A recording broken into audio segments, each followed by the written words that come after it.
r/askreddit, which fictional character do you love but wouldn't stand in real life? Removed. SpongeBob would actually annoy me.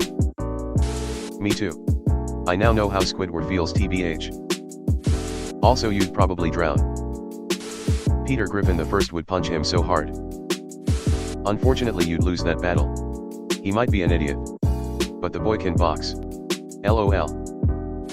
Chicken fight? Chicken like typing detected. BENDER. BB Hunter. BENDER. BB Hunter. Asterisk gets muted. I immediately thought of the cast of Futurama LOL. Michael Scott would be treated exactly as he is in the show. Patrick Star from SpongeBob LOL. At least he correctly postulated that mayo and horseradish are instruments. Tony Soprano, and other fictional mobsters. Their antics can be a lot of fun to watch, but in real life they are stupid, brutal crooks. Greedy and self-centered and prejudiced. I would not like any to spend any time with them. Exactly. People seem to idolize the mafia, but there is a reason the south of Italy is poor and it ain't 'cause the people are indolent. Mr. Bean. And AMP, #X200B. Dude's weird. Imagine being the guy that drives the blue car. Harvey Specter. I reckon he'd be an arrogant ass to actually deal with in real life. Every other day I am surprised that people love Harvey. He was okay maybe in the first episode. But his goddamn ass get old real quick. Most anime girls I think. So many dudes obsessed with power from Chainsaw Man, but she'd be pretty insufferable to be around. He'd probably be in prison but yet. My first thought was how much I loved Sailor Moon as a kid. I tried rewatching the series a couple years ago, and my god she is super fucking annoying. I now understand why my mom hated that show so much. Michael Scott. Michael Scott is an interesting one for me. I am an employment lawyer and Michael Scott would be somewhat of a gold mine for me. I could probably afford to buy a vacation home if I got a Michael Scott case. Either side of it really. And he's a golden goose that keeps on giving just because the company seems overly loyal to him as well. Eric Cartman. He's hilarious as a walking, talking composite of all humanity's worst traits, but I run fast and far whenever meeting anybody who sincerely idolizes that fat, fascist fuck. I have had the displeasure of knowing a real-life Eric Cartman. He's now in his early 30s, his mom pays for his apartment, and he spends his days complaining about black people on Facebook and his nights buying beer for college kids to hang out with. He also looks very much like adult Cartman. Sterling Archer. Cyril is also insufferable, just in a desperate, clingy, self-victimizing way. Edit, name. That whole character list feels like it was designed exactly for this question. Jack Sparrow. Dude will betray you any chance he gets. Smells horrible. If Michael was most people's boss, they would quit within a week. Let's be real. Well, you can always expect a dishonest person to act dishonestly. It's the honest people you have to worry about. I feel like a good one is Tony Stark. I'm not personally one to get annoyed easy, but I'm sure many people would hate him. Especially considering he's a billionaire. Oh yeah, if he was real people would hate that guy. Barney Stinson and Eric Cartman. Dennis from It's Always Sunny in Philadelphia is a more realistic portrayal of what kind of person Barney Stinson would be in real life.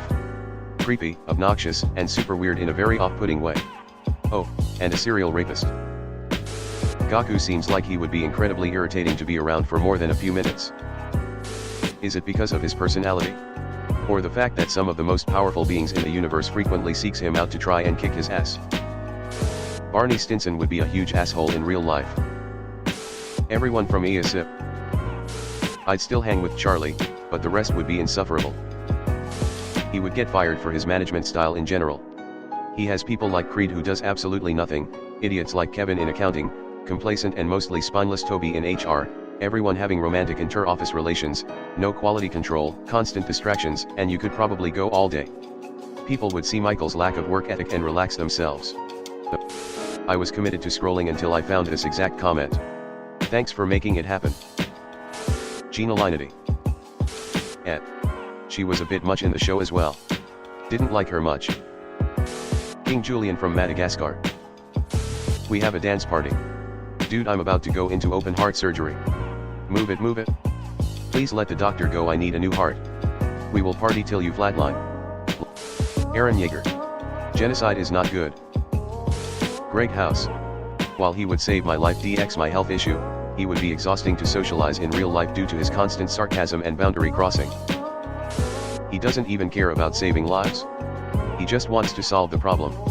The saving lives is just a byproduct of him trying to solve the issue most of the time. Yeah. That's kinda the point. In the real world he'd never be able to keep a job. Severus Snape. Jean Ralphio. Obviously. Dr. Cox in Scrubs. He's great at his job, but the last thing you'd want when working at a hospital is having this guy breathing down your neck, making you doubt yourself, constantly abusing you and tearing down your self-esteem. Love that scene where JD tells me sorry, were you saying something, to counter his behavior. I actually used it in real life and the effect was of defusing the situation luckily. Sheldon Cooper. He's so insufferable that I don't even always like him in the show. You know he would be insufferable IRL. Hannibal Lecter. Yeah, he's always doing inconvenient things like being a serial killer and stuff. LOL, so you think you'd be quite a snack. Mads Mikkelsen. He's the worst. Walter White. Arrogant and full of himself. Careful, he is the one who knocks. Light Yagami. Noted. All the controlling guys in romance novels. It's kind of like porn, what you would like in your head you would avoid in real life.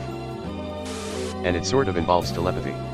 Like, the fantasy is a guy who, with smoldering passion and good looks, pushes you to do the things you actually want to do and is really enthusiastic and excited about you doing them.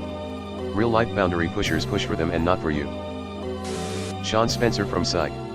Dude is way too much of an attention whore to stand being around for more than a few hours. Damn, never thought I'd see a Psych reference here.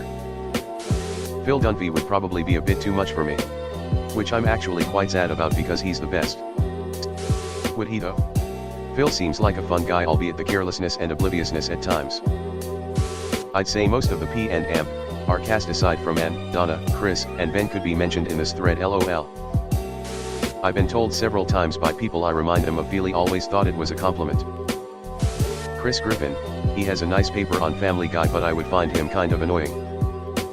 I liked him better when he was just a dumbass for the first like 6 seasons. He became such an asshole at some point I stopped liking his character. Rory Gilmore, or even Lorelei or Emily. Sookie would be it for me. She would drive me absolutely nuts. I hate when people cannot handle their own lives and constantly freak out. Why? Rick Sanchez. Anything from Rick and Morty and Gene Rall would not be fun. Sherlock Holmes. Insufferable know-it-all. I'm reminded of that scene in the first Robert Downey Jr. film, where Watson introduces Holmes to his fiancée. Holmes shows off his skills by pointing out details of the random people around him. Mary gets all, do me, and so Holmes does start pointing out details about her and it gets uncomfortably personal real quick. Don't be suspicious. Very few people would actually survive living with Sheldon Cooper. I don't watch it anymore, but Rick from Rick and Morty would be a real dick. Andy Dwyer from Parks and Rec.